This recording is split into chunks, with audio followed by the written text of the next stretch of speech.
Nah, ini adalah kode apa namanya?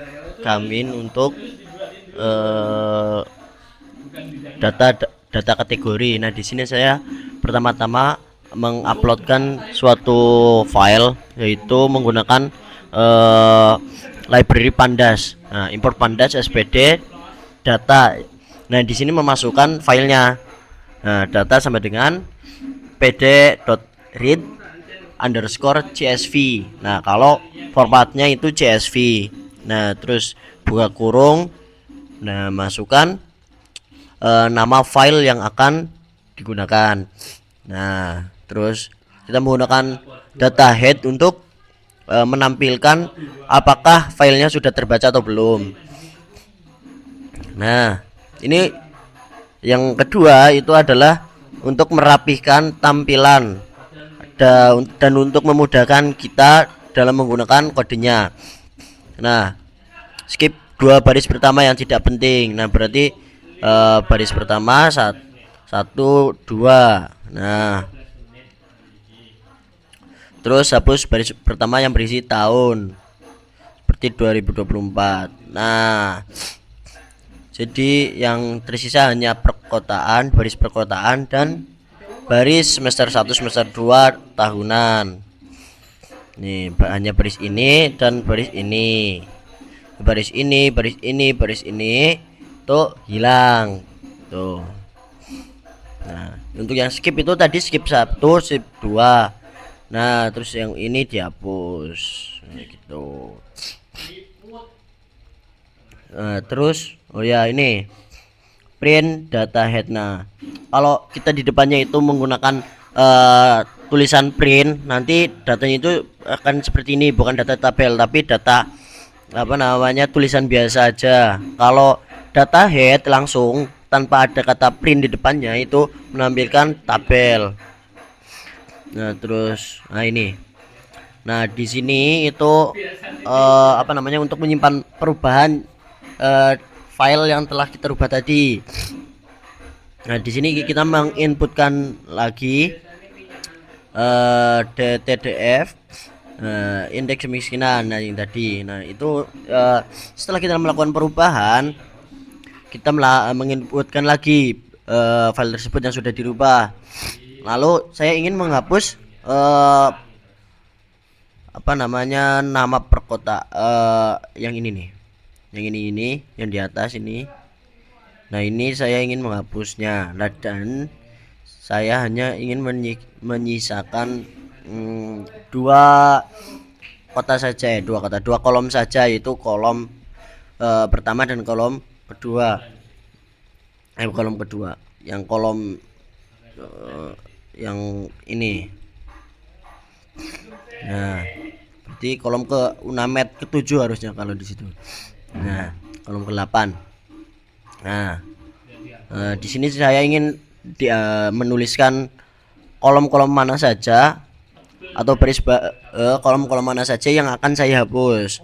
Nah, kolom underscore to underscore drop sama dengan ini dituliskan semua. Nah, terus kode untuk menghapusnya yaitu DTDF sama dengan DTDF drop columns sama dengan columns to drop. Nah,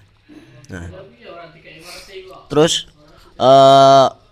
kalau ini nggak pakai ini nanti di sininya itu namanya itu unamet 0 tuh. Terus ini unamet 0-nya diganti dengan kata atau tulisan provinsi. Nah, terus kita tampilkan datanya. Nah, secara default itu menampilkan 5 baris indeks aja, dimulai dari baris indeks 0, 1, 2, 3 dan yang terakhir 4 gitu. Nah, untuk menyimpan hasil perubahannya ya seperti tadi, dt to csv, masukkan nama file index sama dengan false. Nah, lanjut untuk terus tampilkan lagi apakah sudah benar-benar berubah atau belum. DTDF head. Nah, terus ini berarti sudah ada perubahan dan setelah di save itu sama dengan sebelumnya.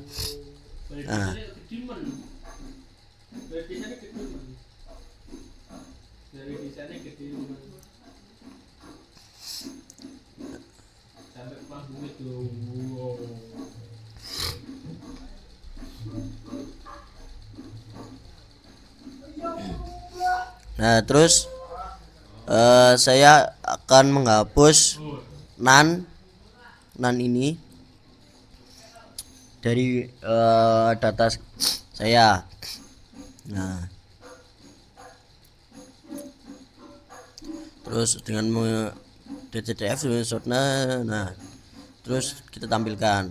Nah, jadinya seperti ini, lebih rapi. Nah, terus juga nih, pastikan nilai angka jadi float. Nah, dengan apa namanya, kodenya DTDF perkotaan pedesaan. Nah, kolom perkotaan pedesaan as type float. Nah, tampilan limbah data awal DTDF head. Nah, float itu gunanya untuk yang nanti bisa digunakan di apa namanya, kode kamin kita nanti. Nah, lanjut ke proses kaminnya. Nah, yang pertama itu menginputkan atau mengimportkan library matplotlib. Itu gunanya untuk menampilkan grafik dari kaminnya. Nah, terus import random itu untuk menentukan satu titik awal secara random, satu titik awal datanya untuk dijadikan sebagai data tengah dan nilai tengah gitu. Nah, seperti tadi siapkan data numerik untuk clustering. Nah, data DTDF perkotaan plus perdesaan values. Nah, di sini saya menentukan jumlah klasternya itu ada 3. Jumlah klasternya ada 3 karena ini saya tingkat kemiskinan, jadi ada 3 klaster. Yang pertama itu tingkat kemiskinan yang rendah, tingkat kemiskinan sedang, dan tingkat kemiskinan tinggi. Nah, saya langsung mengelompokkan menjadi 3 klaster. Nah, inisiasi ini kurang i. Ini inisialisasi Centroid secara asak. Nah, ini gunanya import library random itu untuk mengambil Centroid itu secara random. Centroid itu adalah nilai tengah, bukan nilai tengah, data tengah dari suatu klaster. Nah, terus ini kode untuk mencarinya, dev assign cluster data Centroid cluster sama dengan kurung awal atau kurung kotak for value in data. Nah, hitung jarak ke tiap set Centroid. Nah, hitung dengan kode distance ABC values in C for C in Centroid. Nah, C untuk Centroid. Cluster distance index min distance, cluster append cluster, return clusters. Nah, ini setelah dihitung semua jaraknya, maka update Centroid. Update Centroid itu apa namanya, mencari nilai atau data di tengah nilai data di tengah suatu klaster. Kalau misal itu udah pas memang apa namanya tadi, Centroid awalnya itu udah pas ngambilnya secara random itu, maka Centroid tersebut tidak akan berubah. Tapi kalau misal Centroid random awal itu bukan benar-benar nilai tengah dari suatu cluster, maka Centroid tersebut akan berpindah. Begitu terus sampai menemukan nilai tengah sebenarnya. Nah, ini update nilai tengah atau Centroid. Nah, iterasi sampai convergence. Nah, di sini tuh saya melakukan pengulangan 100 kali. Jadi misal ada suatu kejanggalan data, maka kode saya atau program saya ini akan berhenti looping sebanyak setelah melakukan 100 kali perputaran. Nah, jika